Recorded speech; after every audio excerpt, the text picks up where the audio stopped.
আসসালামু আলাইকুম এভরিওয়ান, কি অবস্থা সবার? সকালবেলা ঘুম থেকে উঠে দেখি আমার বড় খালা হচ্ছে এখানে চুলা বানাইতেছিল।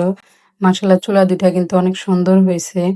আর এদিকে হচ্ছে আমার ছোট খালা হচ্ছে সকালের জন্য নাস্তা বানাই নিতেছিল। এখানে মেবি আলু দিয়ে ও ডিম দিয়ে ভাজি করতেছিল।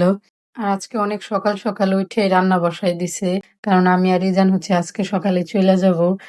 তো এইদিকে হচ্ছে আবার গাছ থেকে পুঁইশাক পাইড়া নিছে। এগুলো হচ্ছে আমি আর খালা বইসা বইসা বাছতেছিলাম। আসলে গ্রামে থাকলে এই হচ্ছে একটা সুবিধা, বাড়িতে যে কোনো শাকসবজি গাছ লাগাইলে যে কোনো সময় চাইলেই রান্না করে নেওয়া যায়। বাজারে যাওয়ার তেমন প্যারা থাকে না। আমার ছোট ভাই হচ্ছে আবার গাছ থেকে কাঁঠাল পাইড়া আনছিল। তো খালু সকালবেলা হচ্ছে সবাইরে ভাঙ্গা দিতেছিল।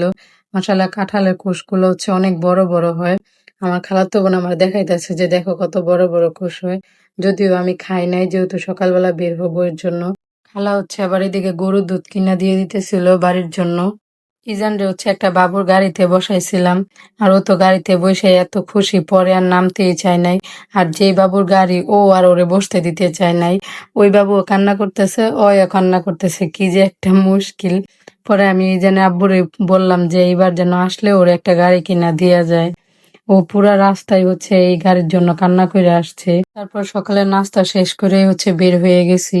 সবাই অনেক রিকোয়েস্ট করছিল থাকার জন্য। আসলে এত গরম গ্রামে ইজানকে নিয়ে থাকা অনেক ঝামেলা, কারণ ও হচ্ছে গরমটা একদমই সহ্য করতে পারে না আমার মতন।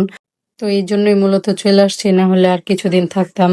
আর ও তো নৌকাতে উঠেই মাসাল্লাহ অনেক এনজয় করতেছিল, বারবার শুধু নাচানাচি করতেছিল আর এখান থেকে ওইখানে যাইতেছিল। নৌকা একদমই খালি, আমরা এই প্রথম উঠছিলাম। সবাই ইজানের জন্য মাশাল্লাহ বলবেন আর প্লিজ দোয়া করবেন, কারণ ও ইদানিং হচ্ছে অনেক দুষ্টামি শিখে গেছে, অনেক দুষ্টামি করে। তো সকাল সকালে বের হয়ে গেছিলাম যাতে বেশি গরম না লাগে। আর ওয়েদারটাও মাশাল্লাহ এত সুন্দর ছিল, দেখতে অনেক ভালো লাগতেছিল। নৌকায় বসে বসে আমিও এনজয় করতেছিলাম। আর বাসায় এসে দেখি আম্মু এদিকে বিকালের জন্য ছোলা বুট রান্না করতেছিল। তো আজকের ভিডিওটা এই পর্যন্তই। আল্লাহ হাফেজ, সবাই ভালো থাকবেন। আর আমার ভিডিওগুলো কেমন লাগে আপনাদের কাছে অবশ্যই কমেন্ট করে জানাবেন।